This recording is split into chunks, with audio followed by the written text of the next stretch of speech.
notre mission, c'est de travailler sur la partie ouest de l'île de Nantes, qui représente 90 hectares, qui va accueillir un CHU, et d'imaginer les quartiers qui vont être autour.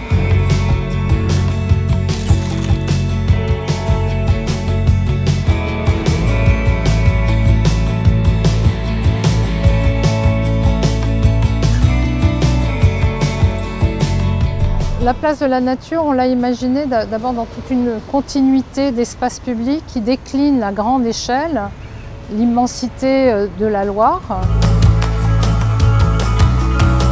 On a toute une déclinaison d'espace qui part d'un système de parcs qui occupe la pointe ouest de l'île. Ce système se raccroche à ce qu'on appelait la figure paysagère, qui est en fait une espèce de réseau vert qui vient s'infiltrer dans le paysage de l'île, qui va d'une pointe à l'autre. Ce nouveau quartier sud-ouest, c'est d'abord un quartier de vie, un quartier du quotidien, un quartier où la qualité de vie de tous les jours est mise au cœur du projet. C'est une nouvelle péninsule verte et bleue. Et puis c'est un quartier qui s'appuie sur ses ressources, un rapport très particulier à la Loire. Cette idée de la ville du quotidien, ce que nous avons appelé la ville du quart d'heure, ou tout simplement comment, avec ma famille, j'ai à proximité tous les services qui font la vie de tous les jours, services publics de proximité, commerce de proximité. Le principal enjeu de la transformation urbaine qui est en cours, c'est de rendre l'île fertile. Rendre l'île fertile, c'est livrer des espaces publics et des parcs, c'est planter plusieurs milliers d'arbres, c'est avoir des jardins partagés, des cours intérieurs qui sont des îlots de fraîcheur pour répondre au réchauffement climatique.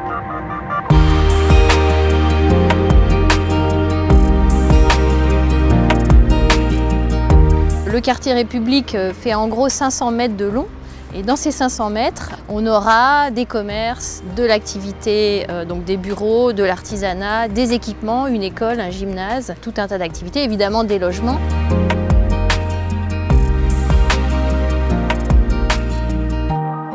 On aura des bâtiments hauts qu'on a positionnés de manière plus opportune, proche du futur parc de la Prairie-au-Duc.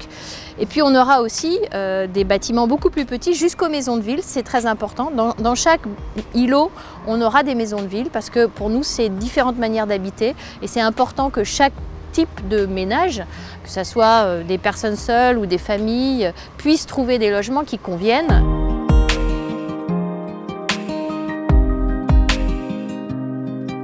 On a souhaité une mixité très fine entre le logement et le travail, c'est-à-dire qu'au sein d'un même îlot, on retrouvera des bâtiments de bureaux, des bâtiments artisanat et des bâtiments de logement, ce qui va faire que la ville va vivre toute la journée.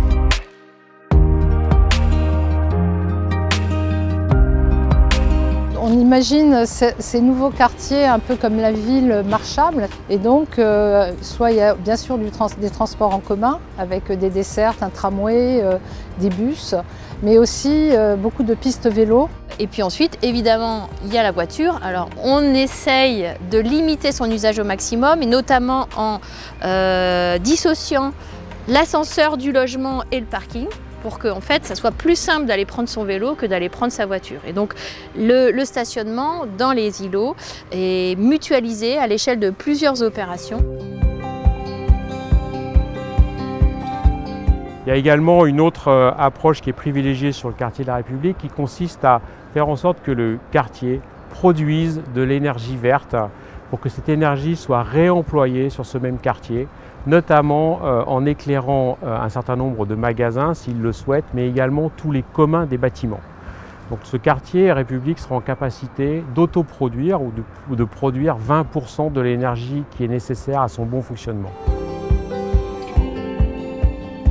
C'est, je crois, une nouvelle manière de fabriquer la ville. La fabriquer collectivement. C'est une ambition pour la ville, pour la mobilité, mais aussi pour la qualité de vie.